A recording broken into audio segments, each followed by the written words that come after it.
सरस्वत्यै नमः। ओम श्री गुरुभ्यो नमः।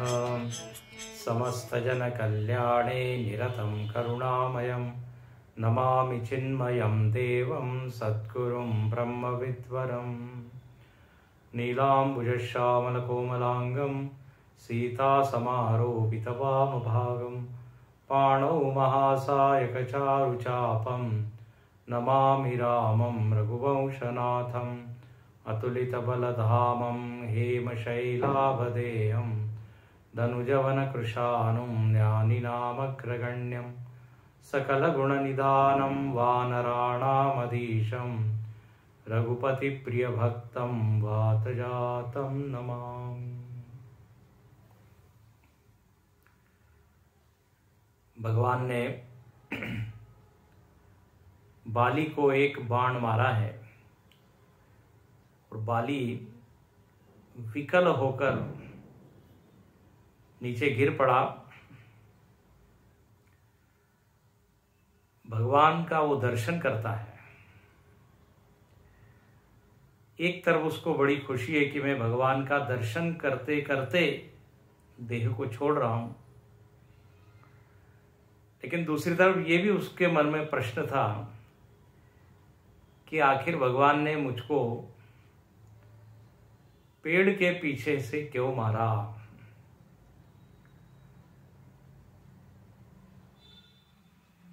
भगवान से वो कहता है कि धर्म हेतु अवतरे हो गोसाई,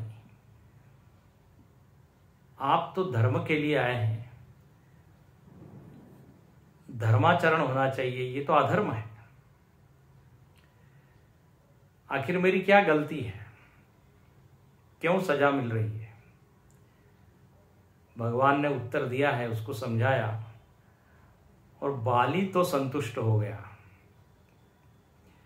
मजे की बात है, अभी भी लोग भगवान राम पर यह आरोप लगाते हैं कि भगवान ने पेड़ के पीछे से मारा, ये ठीक नहीं किया। अब जिसको मारा है वो तो खुश हो गया, वो तो संतुष्ट हो गया है, उसको अब कोई प्रश्न नहीं। उसने आरोप लगाया था लेकिन वो आरोप वापस ले लिया, उसको अपनी गलती समझ में आ गई। लेकिन अभी जो लोग हैं, कई लोग, उनको संतोष होता नहीं। तो खैर यहां पे बाली प्रसन्न हुआ है, उसके भीतर का भक्ति भाव जागृत हुआ है और वो देह को अब रखना नहीं चाहता। बोले ऐसा भाग्य किसी को मिलता है, दुर्लभ है। जन्म जन्म मुनि जतन कराई, अंतराम का आवत नहीं। भगवान ने उसको आशीर्वाद दिया और यहां लिखते हैं, राम चरण दृढ़ प्रीति करी, बाल कीन तनु त्याग। भगवान के चरणों में प्रीति रखते हुए, भक्ति वृत्ति को धारण करते हुए उसने अपने देह को छोड़ा। अब गीता का यह नियम है, भगवत गीता में प्रसिद्ध श्लोक है कि आप जैसी वृत्ति अंत में बनाओगे तदनुसार ही आपकी गति होगी। तो बाली की सद्गति हुई। इसलिए यहां लिखते हैं, राम बाली निज धाम पठावा। अपने धाम भगवान ने साकेत लोक भेज दिया, उच्च लोक में भेज दिया, सालोक्य मुक्ति उसकी हो गई। अब कहते हैं जब बाली ने देह छोड़ दिया, किष्किंधा में दुख का वातावरण छा गया। और यह वर्णन है, राम बाली निज धाम पठावा, नगर लोग सब व्याकुल धावा। नाना विधि विलाप करता राम, छूटे केसन देह संभारा। तारा विकल देखी रघुराया, दीन ज्ञान हरि लीनी माया। क्षितिजल पावक गगन समीरां पंचरचितयाधम शरीरां प्रकटे सो तनु तव आगे सोआ जीवनित्य कही लगी तुम रोआ जीवनित्य कही लगी तुम रोआ। जब बाली का देह छूट गया, भगवत धाम को गया, तो बोले नगर के लोग सब व्याकुल हो गए, दुखी हो गए। और विशेष रूप से जो उसकी पत्नी तारा, वो विविध विलाप करते हुए, रोते हुए वहां पर अपना दुख प्रकट कर रही है। उसके सारे केश उसने छोड़ दिए हैं और अपने देह को वो संभाल नहीं पा रही है। अब कहते हैं तारा विकल देख रघुराया। जब भगवान ने देखा कि ये तो बहुत ही व्याकुल है, विकल है, तो भगवान ने जो है ज्ञान दिया है, उसको समझाया। ज्ञान कैसे दिया? तो कहते हैं शब्द से। भगवान जो है ज्ञान किसी भी ढंग से दे सकते हैं। यहां तो प्रॉपर उपदेश किया है। कहीं कहीं पर आपने सुना होगा, बड़े बड़े संत लोग स्पर्श से ही ज्ञान करा देते हैं। भगवान जो है स्पर्श करते हैं, ज्ञान दे देते हैं। शंकराचार्य जी ने हस्तामलकाचार्य जी को ऐसे ज्ञान दे दिया। बताओ तुम कौन हो, उसको स्पर्श किया और एकदम वो कहने लगे नित्योपलब्धि स्वरूपो हम आत्मा घनच्छन्न वर्कम घनच्छन्न दृष्टि यथा निष्प्रभम मन्यते चाति मूढ़। एकदम वेदांत की बात करने लगे। स्पर्श मात्र, तो स्पर्श से, कई बार केवल दृष्टि से भगवान जो है किसी का अज्ञान नष्ट कर सकते हैं। केवल दृष्टि से, भगवान के दर्शन मात्र से, भगवान की दृष्टि, उसको कृपा कटाक्ष कहते हैं। अद्वैत मकरंद में आया है, कटाक्ष किरणाचांतन नमन मोहाब्धये नमः अनंतानंद कृष्णाय। बोले जिसके कृपा कटाक्ष से अज्ञान सागर जो है वो सूख जाता है। बहुत ही सुंदर। केवल आंख की दृष्टि से भ्रम अविद्या का क्या नाश। कभी कभी हमने देखा कि भगवान अपने संकल्प से अपने भक्त के अज्ञान को दूर कर देते हैं। तो शब्द से, स्पर्श से, संकल्प से, दृष्टि से भगवान शिष्य का कल्याण करते हैं, भक्त का उद्धार करते हैं। यहां पे तारा को जो है ज्ञान दिया। हालांकि देखिए, तारा ने यहां पे कुछ पूछा नहीं था, केवल वो व्याकुल थी, रो रही थी, दुखी थी, सहन नहीं कर पा रही थी बालिका वियोग। तो भगवान तो कहते हैं करुणा निधान है, दीन दयालु है, दीनों पर दया करने वाले। दीन को देखकर चुप नहीं रह सकते, प्रयत्न करते हैं कि उसका दुख जो है वो दूर हो। इसलिए यहाँ पर तारा को उपदेश दिया है। और ये जो तारा को भगवान ने उपदेश दिया है, ये अध्यात्म रामायण में बहुत विस्तार से बताया है। बहुत सारे श्लोक हैं। केरला में, मलयालम में भी अध्यात्म रामायण बड़ा प्रसिद्ध है। 1 महीना रामायण पढ़ते हैं उधर, अध्यात्म रामायण, रामायण मास। तो उस अध्यात्म रामायण में विस्तार से ये उपदेश है। यहां पर कहते हैं इत्येवं विलपन्तीं तारां तां तारां रामो महामनाः सांत्वयामास दयया तत्त्वज्ञानोपदेशतः।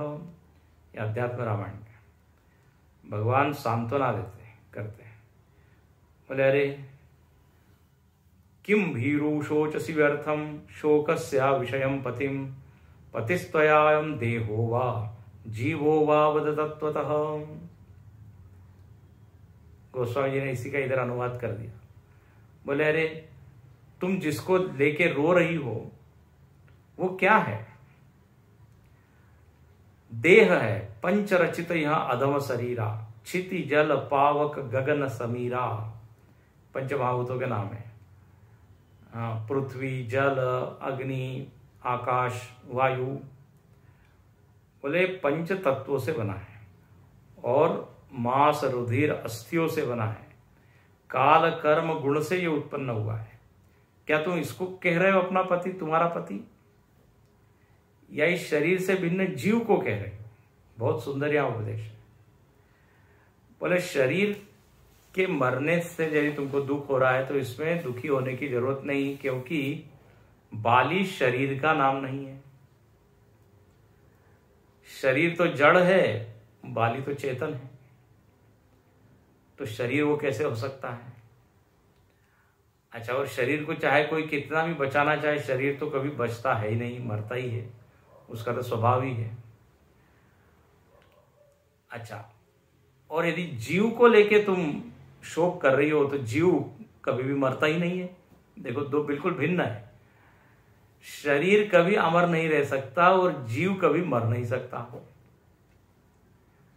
ईश्वर अंश जीव अविनाशी, चेतन अमल सहज सुख राशि। ईश्वर अंश जीव अविनाशी, ममैवांशो जीवलोके जीवभूत सनातन। जीव कभी मरता नहीं है। गीता में भगवान दूसरे अध्याय में बिल्कुल प्रारंभ में ही कहते हैं, ऐसा कभी नहीं था कि तू नहीं था, और ऐसा कभी नहीं होगा कि तू नहीं होगा। ऐसा कभी नहीं था कि ये लोग नहीं थे, और ऐसा कभी नहीं होगा कि ये लोग नहीं रहेंगे। जीव रूपेण तो ये रहेंगे ही। नित्यम वामन्न से, तो जीव कभी मरता नहीं है। तो तू बाली को जीव मानती है तो शोक करने की कोई आवश्यकता नहीं है। न जायते न म्रियते न तिष्ठति न गच्छति, ऐसा ये जीव है। और जीव का कोई लिंग नहीं है। न स्त्री पुमान वा षंडो वा जीव सर्वगतो व्ययः, एक एव अद्वितीय अयम आकाशवद अलेपकः। अध्यात्म रामायण में पढ़ने लायक है। नित्यो ज्ञानमय शुद्ध सकतम शोकमर्हति। यहाँ जीव का पूरा वर्णन कर दिया। बोले जीव न पुरुष है न स्त्री है, ये तो जिस शरीर में जाता है वैसा वह हो जाता है। जैसे पानी को जिस पात्र में आप रखते हैं उस तरह का आकार ले लेता है। और ये जीव कैसा है? तो बोले अव्यय है, ये निर्विकार है, अलेपक है। इसको किसी के भी द्वारा अशुद्ध नहीं किया जा सकता। जीव का वास्तविक स्वरूप देखा जाए तो आत्मा है। आत्म तत्व अज्ञान से युक्त हो जाता है तो उसी आत्मा को नाम दे देते हैं जीवात्मा, ये जीव। जैसे महाकाश है, वही जब घट के द्वारा सीमित हो जाता है तो घटाकाश हो जाता है, छोटा दिखता है। लेकिन घटाकाश मूलतः क्या है? महाकाश ही है। तो अज्ञान उपहित आत्मा को क्या बोल देते हैं? अज्ञान अवच्छिन्न, अज्ञान उपहित आत्मा जीव है। मूलतः जीव तो नित्य है, शुद्ध है। इस तरह यहां पे ज्ञान दिया। तारा ने एक प्रश्न किया, देहो अचित काष्ठवद्राम जीवो नित्यश्चिदात्मकः सुख दुखादि संबंध कस्य स्याद् राममेव वद। रामचरितमानस से मैं थोड़ा अध्यात्म रामायण में जा रहा हूं, लेकिन अच्छे अच्छे श्लोक हैं इसलिए थोड़ा मोह हो गया पढ़ने का। तारा ने यहाँ पे प्रश्न किया, इसका मतलब वो सुन रही थी। जो सुनता है उसके मन में आता है प्रश्न।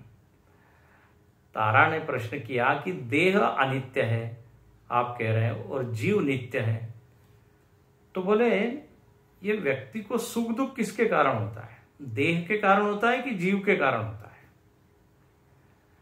एक चेतन है, एक जड़ है।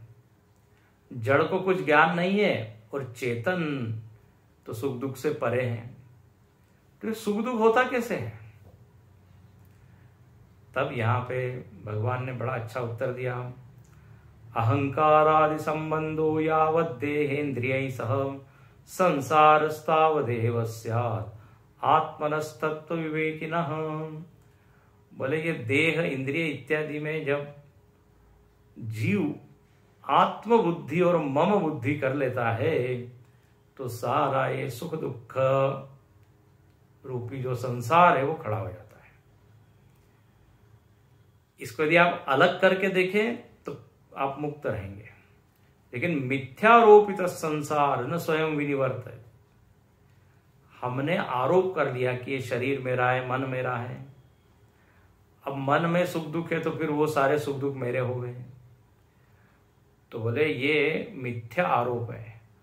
और ये जैसे स्वप्न में हम आरोप कर लेते हैं अपने ऊपर, मैं बंध गया हूं, मैं रोगी हूं, मैं गिर पड़ा हूं, मैं हॉस्पिटल में हूं, ये सब आरोप होते हैं स्वप्न में।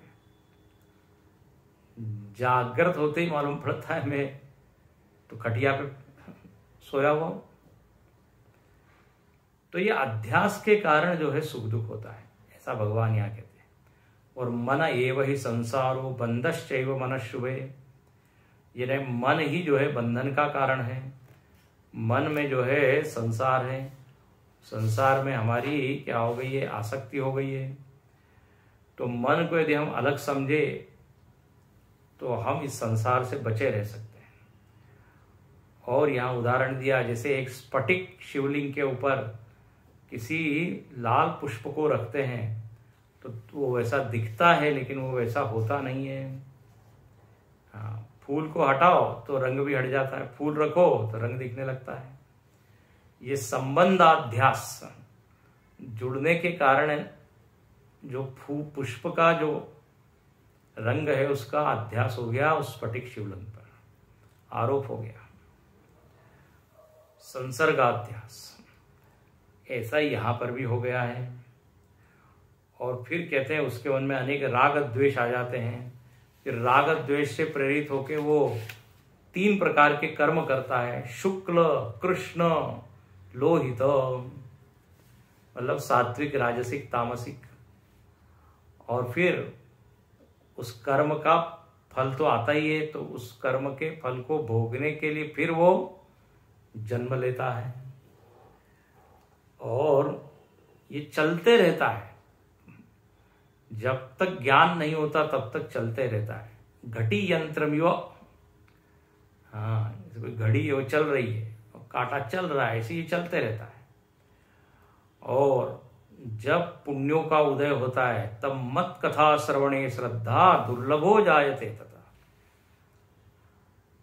किसी विशेष पुण्य परिपाक से देखो, यदि हमको सत्संग इत्यादि अच्छा नहीं लग रहा है तो सीधा मतलब है कि हमारे जो पुण्यों की मात्रा है वो बहुत ही कम है। पुण्य का बैलेंस बहुत कम हो गया, इसलिए इस समय रुचि नहीं आती है। पुण्य हो तो रुचि आती है। बोले पुण्य के परिपाक से श्रद्धा उत्पन्न होती है, फिर श्रद्धा से वो श्रवण मनन करता है, फिर गुरु कृपा उसको प्राप्त होती है, तत्वमस्यादि वाक्यों का वो श्रवण करता है। सब यहाँ देखो पूरा वर्णन आ गया। तदाचार्य प्रसादेन वाक्यार्थ ज्ञान तत्क्षणात् देहेन्द्रिय मन प्राण अहंकृतिभ्य पृथक स्थितम्। वाक्य का अर्थ, वाक्य यानी महावाक्यों का अर्थ जो है वो उसको स्पष्ट होता है और तब उसको ज्ञान हो जाता है। यहां भगवान कहते हैं पूर्व जन्मनि ते शुभ्रु कृता मद भक्तिरुत्तमा। तारा को कहते हैं कि तुमने पूर्व जन्म में भक्ति की थी, इसलिए तुमको मैंने ये दर्शन दिया और ये तुमको ज्ञान दिया। अब इसको तुम इसका मनन करते रहो और जो है तुम मुक्त हो जाओगी। कहते हैं इस तरह यहाँ वर्णन है कि तारा ने भगवान को प्रणाम किया बार बार, आत्मानुभव उसको हो गया और वो जीवन मुक्ति हो गई। जीवन मुक्त हो गए, ऐसा कहते हैं। इसलिए यहाँ पर ऐसा लिखते हैं ना, आपने सुना होगा 5 कन्याओं का नाम है और कहते हैं उनका यदि आप स्मरण करें तो इससे बड़े पाप हमारे नष्ट होते हैं। उसमें तारा का भी नाम है, अहल्या, द्रौपदी, तारा, कुंती, मंदोदरी तथा, हो गए ना, अहल्या, द्रौपदी, तारा, कुंती, मंदोदरी तथा पंचकन्या स्मरे नित्यम महापातक नाशनम। ये ब्रह्म पुराण में ये आया है। तो कहते हैं इस तरह ये तारा का उपदेश बड़ा प्रसिद्ध है। तारा जो है वो प्रसन्न हो गई और यहाँ वर्णन है कि जब उसको ज्ञान हुआ तो एकदम प्रसन्न होकर प्रणाम करती है। उपजा ज्ञान चरण तब लागी, लीन सी परम भगति बर मागी। उमा दारु जोशित की नाई, सब ही नचावत राम गोसाई। तब सुग्रीव ही आय सुदीना, मृतक कर्म विधिवत सब कीना। राम कहा अनुज ही समुझाई, राजदेव सुग्रीव जाई। रघुपति चरण नाई करि माथा, चले सकल प्रेरित रघुनाथा। लक्ष्मण तुरत बोलाए, पुरजन विप्र समाय। राजु दीन सुग्रीव कह, अंगद कह जुवराज। सियावर रामचंद्र की जय, पवन सुत हनुमान की जय। उमापति महादेव की जय, बोलो भाई सब संतन की जय। पूजा ज्ञान, तारा को ज्ञान हो गया, वह बड़ी प्रसन्न हो गई, कृतज्ञता व्यक्त करती है, बार बार भगवान को प्रणाम करती है और कहती है भगवान आप मुझको परम भक्ति का वरदान दीजिए। अब ज्ञान हो गया, उसके बाद कहती परम भक्ति, ज्ञानोत्तरा भक्ति, ये प्रेमा भक्ति। इसका अर्थ ये है कि ज्ञान जो है भक्ति के बिना पूरा नहीं होता। न शोभते ज्ञानमलम निरंजनम, नैष्कर्म्यमपि अच्युत भाव वर्जितम। न शोभते, भागवत जी में श्लोक आया है कि अच्युत भाव, जब तक भगवान के प्रति भाव न होगा तब तक वो ज्ञान जो है न शोभते। ज्ञान की शोभा भक्ति से। हाँ, जैसे कोई बहुत अच्छा कपड़ा है, उसके ऊपर जब कुछ डिजाइन इत्यादि एम्ब्रॉयडरी वगैरह कर दी जाती है तो वो एकदम सुंदर दिखने लगता है। कोई घर अच्छा है लेकिन उसके ऊपर जब रंग इत्यादि लग जाता है तो उसकी खूबसूरती और अधिक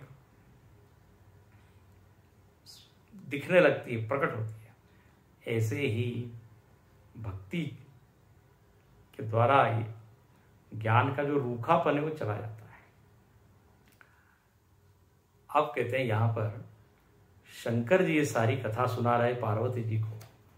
पार्वती जी को आश्चर्य हुआ कि बोले ये तारा वानर की पत्नी, बताइए वो इतनी बड़ी कैसे क्या हो गई, उसको ज्ञान मिल गया, मुक्त हो गई। तो शिव जी कहते हैं ये इसमें आश्चर्य मत व्यक्त करो। उमा दारु जोशित की नाही, सब ही नचावत राम गोसाई।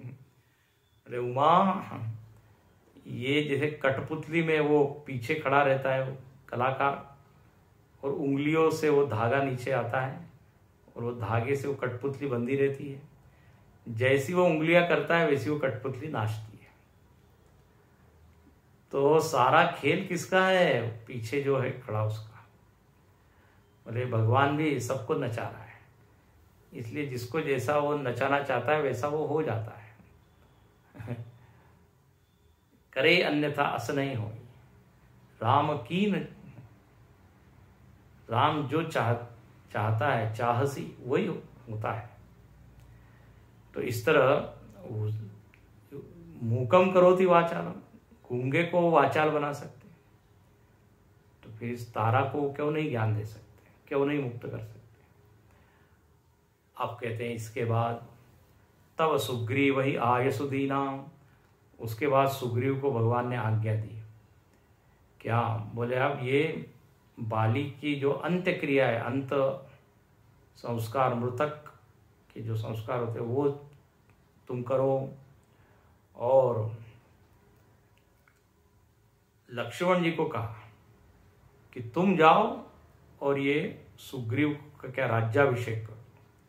मैं तो नहीं जा सकता, क्योंकि मुझको तो आज्ञा है कि वन में ही रहना है। तो भगवान नहीं गए, लक्ष्मण जी के द्वारा सुग्रीव को जो है सिंहासन पर बिठाया गया। वो सब यहाँ पे आता है। अब देखिए एक बात समझने वाली है, इस पूरे प्रसंग में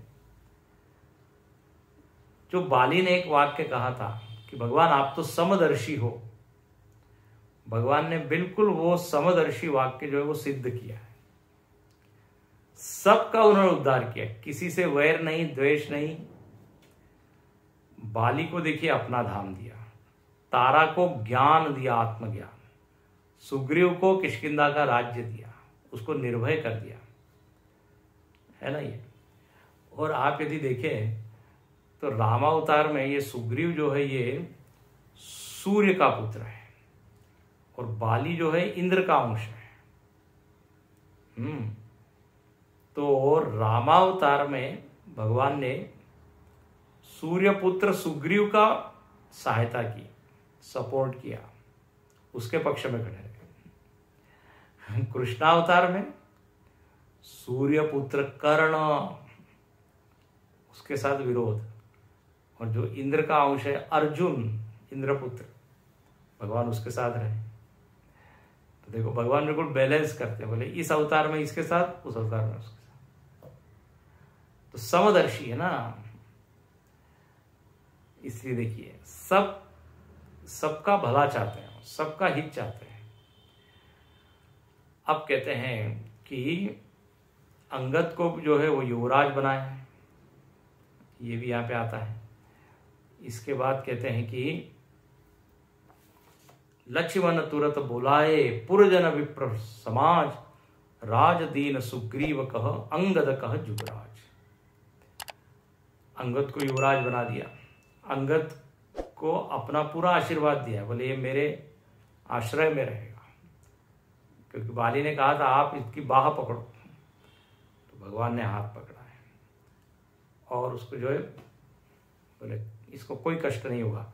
और आप देखते हैं आगे अंगद जी भी उस टीम में गए हैं सीता जी की खोज में, जब नल नील हनुमान जी जामवंत, तो उसमें अंगद जी भी।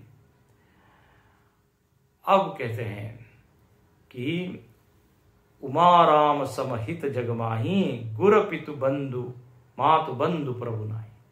देखो टिप्पणी आई थी, जगत में राम जी के जैसा हित करने वाला कोई नहीं, सबका हित, सबका कल्याण, सर्वभूत हिते रता, अर्धभूत नहीं कहा, सर्वभूत, केवल एक का ही हित ऐसा नहीं। इसलिए विभीषण का भी उद्धार किया है।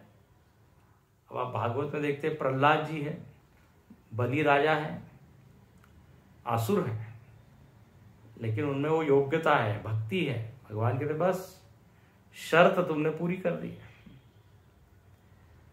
तो यहां पर लिखते हैं कि भगवान के जैसा हित करने वाला तो गुरु पितु मातु बंधु प्रभु कोई नहीं है।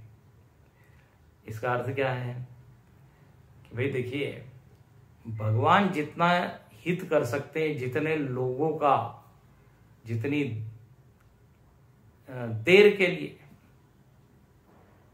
उतना एक व्यक्ति या जीव नहीं कर सकता। वो कर सकता है लेकिन लिमिटेड है ना उसका। गुरु कितने लोगों को ज्ञान देगा? यहाँ असंख्य जीव है। गुरु कल्याण भी कर सकता है, किसी का ज्ञान दे सकता है, हित कर सकता है, समझा सकता है, लेकिन कितने लोगों को? अच्छा, जितनी देर उसके संपर्क में उतनी देर, वो यदि दूर हो गए तो फिर। इस अर्थ में यहां पे कहा है कि माता पिता, अब माता पिता भी अपने पुत्रों का तो कल्याण कर सकते हैं, हित कर सकते हैं, लेकिन दूसरे का तो नहीं करते हैं। तो जितने अपने संबंधी है, तो सबकी जो कृपा करने की क्या है, एक सीमा है। इसलिए मैं हमेशा कहता हूं लिमिटेड कंपनी है हम लोगों की, हर चीज लिमिटेड, लिमिट लिमिट। लेकिन भगवान की हर चीज अनंत है, हरि अनंत, हरि कथा अनंता, हरि गुण अनंता। भगवान के कितने अवतार है, तो बोले पृथ्वी पर जितने धूल कण है वो आप गिन सकते हैं, लेकिन कितने अवतार है ये गिन नहीं सकते। तो इसलिए यहां पर कहते हैं कि इनके जैसा हित करने वाला तो कोई नहीं। और सुर नर मुनि सब के यह रीति, स्वार्थ लाग करहि सब प्रीति। बहुत प्रसिद्ध चौपाई है।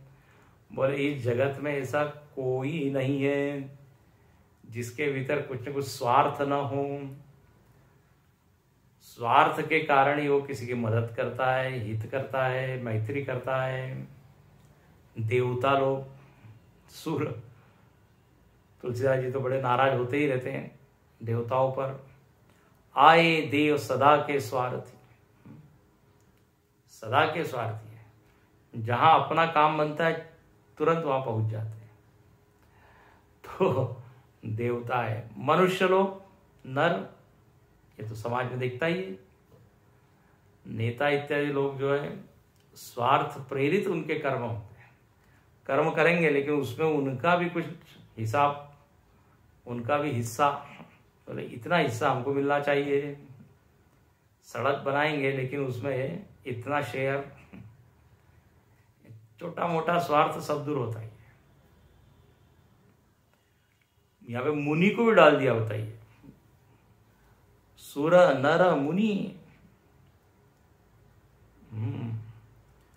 विश्वामित्र मुनि जो है गए हैं भगवान के पास, दशरथ जी के पास, राम जी को मांगा है। अब देखा जाए तो थोड़ा स्वार्थ ही था ना। बोले हमारे यज्ञ याग में तपस्या में बाधा बन रहे हैं राक्षस लोग, आप जरा अपने पुत्र को दीजिए। हालांकि उसमें उनका केवल स्वार्थ ही नहीं था, उसमें परमार्थ छिपा हुआ था, समष्टि हित छिपा हुआ था।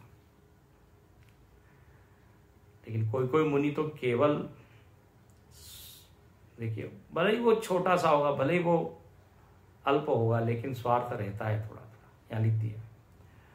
अच्छा, जो गुरु इत्यादि है, जो ब्रह्मनिष्ठ गुरु है, उनके लिए नहीं बात कही है। गुरु का अर्थ देखिए, स्कूल कॉलेज में पढ़ाते हैं जो शिक्षक, वो भी गुरु होते हैं। जिनसे हम सीखते हैं वो सब गुरु हैं, जिनसे भी हम सीख रहे हैं कुछ। तो समाज में ऐसे स्वार्थी लोग हो सकते हैं। हम पढ़ा रहे हैं, हमको कुछ मिला, कुछ मिले,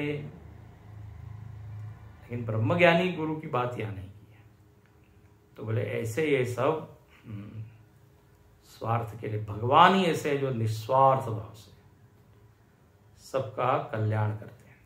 अब हुआ ये कि जो सुग्रीव बाली के त्रास से दिन रात परेशान रहता था, उसको नींद नहीं आती थी, नींद की गोली लेनी पड़ती थी, लेनी पड़ती होगी, यहाँ लिखा नहीं है, लेकिन दिन रात बेचारा है बाली बाली बाली। अब वो सब क्या हो गया, सब समाप्त हो गया।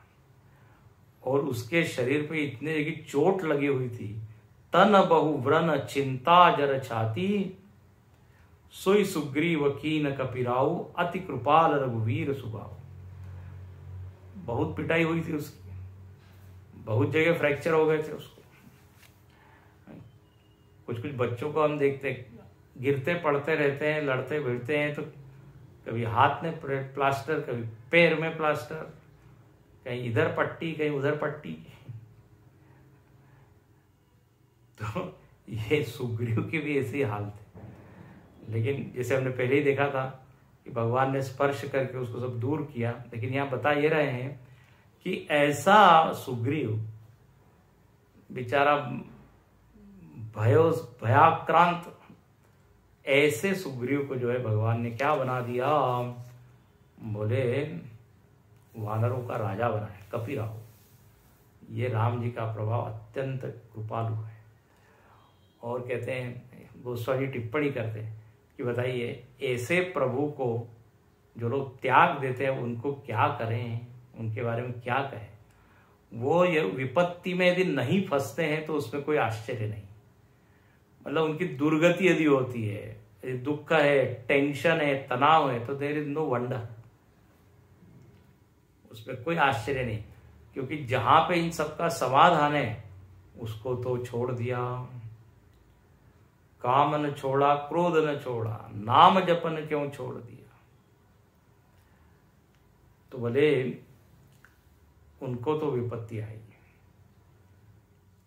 भगवान के कृपालु स्वभाव को स्मरण करके तुलसीदास जी गदगद हो जाते हैं।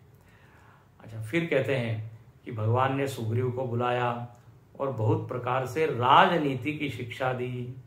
बोले अब तुम राजा हो तो किस तरह से राज्य चलाना चाहिए। भरत जी ने भी जब कहा था, जब अयोध्या जा रहे थे पादुका लेकर के, तो बोले अब मुझको अयोध्या का राजपाट संभालना है, कुछ सूत्र दीजिए। तो भगवान ने वह सूत्र दिया था, मुखिया मुख सो चाहिए, खान पान को एक, पालिए पोसिए सकल अंग, तुलसी सहित विवेक। बोले मुखिया को जो है मुख के जैसा चाहिए, सबको वो अन्न पहुंचाता है। ऐसे यहां पर भी जो है सुग्रीव को सब उन्होंने सूचनाएं दी है। कह प्रभु सुन सुग्रीव हरीसा, पुर न जाओ दस चारी परिसा। सुग्रीव कहता है महाराज आप हमारे राज्य में प्रवेश कीजिए, अंदर आइए। बोले नो, मुझको 14 वर्ष पूर्व में नहीं जाना है, नगर में नहीं जाना है। अब देखिए यहां पर बोलने का तरीका, पुर न जाओ 10 चारी बरिस। 10 चारी मतलब 10 और 4, ये सब कहते हैं 2-4 दिन के लिए मैं जा रहा हूं, ऐसा बोलते हैं। तो भगवान भी ऐसे ही कहते हैं बस 10 और 4 इतने सालों के लिए मैं नगर में प्रवेश नहीं कर सकता। मतलब एकदम 14 ऐसा यदि आंकड़ा बोला जाए तो बड़ा लगता है, मतलब बहुत दिन, लेकिन मतलब 10 और 4 बस इतने दिनों के लिए मुझको आज्ञा दी है वन में रहने की, तो मैं आ नहीं सकता। बोले तुम उधर राजपाट करो, जरा संभालो, हाँ सब लॉ एंड ऑर्डर सब ठीक ठाक करो, और मैं इधर पर्वत पर रहता हूं। गत ग्रीष्म वर्षा ऋतु आई, रही हो निकट शैल पर छाई। मैं यहाँ पर्वत पर रहता हूं। अब ग्रीष्म ऋतु बीत गई है, वर्षा ऋतु में तो एक जगह रुकना चाहिए। भगवान ने चातुर्मास किया है। देखो संत लोग जो है वर्षा ऋतु में यात्रा नहीं करते हैं। उसका एक कारण ये हो सकता है कि पहले नदियों में बाढ़ इत्यादि अभी भी आती है, पहले भी आती थी, लेकिन अब पुल वगैरह बने हुए, पहले उतने ब्रिजेस वगैरह नहीं थे, रहने के लिए उतनी जगह नहीं, कहाँ जंगल में। तो बस जहाँ पे टिक गए किसी मठ मंदिर आश्रम में, बस वहीं 4 महीने कथा हो रही है नित्य। चातुर्मास लोग अनुष्ठान करते हैं उसमें कुछ। भगवान भी वर्षा ऋतु में एक जगह ही रहते हैं। और कहते हैं अंगद सहित करौ तुम राजू, संतत हृदय धरे मम काजू। ये अंगद को जरा साथ में रखना। हाँ, ये नहीं कि सब खुद ही, अंगद को भी सिखाते रहना, अंगद को भी कुछ डिपार्टमेंट देना, और तुम दोनों मिलके राज्य करो। लेकिन एक सूत्र यहां पकड़ा दिया कि सतत मुझको हृदय में रख के फिर तुम करो, बस। भगवत प्रीत्यर्थम अहम करोमि, भगवान के लिए मैं कर रहा हूं। यद्यत कर्म करोमि तत्तद अखिलम शंभो तवाराधनम, बस ये भाव रखना। एक सूत्र में ये बता दिया, कर्म भक्ति का ज्ञान दे दिया। कर्मयोग, गीता में भगवान बार बार यही तो कहते हैं, माम अनुस्मर युद्धच सर्वेषु कालेषु। यहां लिखते संतत, वही शब्द है। अब कहते हैं सुग्रीव ने कहा जो आज्ञा, और सुग्रीव वापस आता है। और भगवान प्रवर्षण पर्वत पर रहते हैं। यहाँ पे एक थोड़ी विचित्र बात लगती है, भगवान बेचारे वर्षा ऋतु में उस पर्वत पर रह रहे हैं, लेकिन ये सुग्रीव ने कुछ अपने सेवकों को वहां नहीं भेजा, बोले तुम जरा भगवान के साथ रहो, सेवा करो, ठीक ठाक व्यवस्था करो, ऐसा कुछ नहीं। वो इधर आ गया सुग्रीव, भगवान उधर चले गए। सुग्रीव का भी कभी कभी स्वभाव कुछ विचित्र लगता है। अब आगे क्या हुआ उस पर्वत पर, बहुत ही मीठा वर्णन है प्रकृति का, वो हम देखेंगे अगले प्रवचन में। प्रथम ही देवन गिरी गुहा राख एवं रुचिर बनाई। देवताओं ने देखा कि भगवान पर्वत पर विराजमान है, देवता लोग वहां जाते हैं और कुछ पर्ण कुटी इत्यादि बनाते हैं। फिर भगवान प्रकृति का निरीक्षण करते हैं और प्रकृति में उनको इतने क्या कहते हैं ज्ञान के सूत्र मिलते हैं, इतने लेसन्स, मैसेजेस, अच्छे अच्छे विचार सुनने लायक है वो प्रसंग। अगले इसमें हम देखेंगे। ओम पूर्णमदः पूर्णमिदं पूर्णात् पूर्णमुदच्यते पूर्णस्य पूर्णमादाय पूर्णमेवावशिष्यते।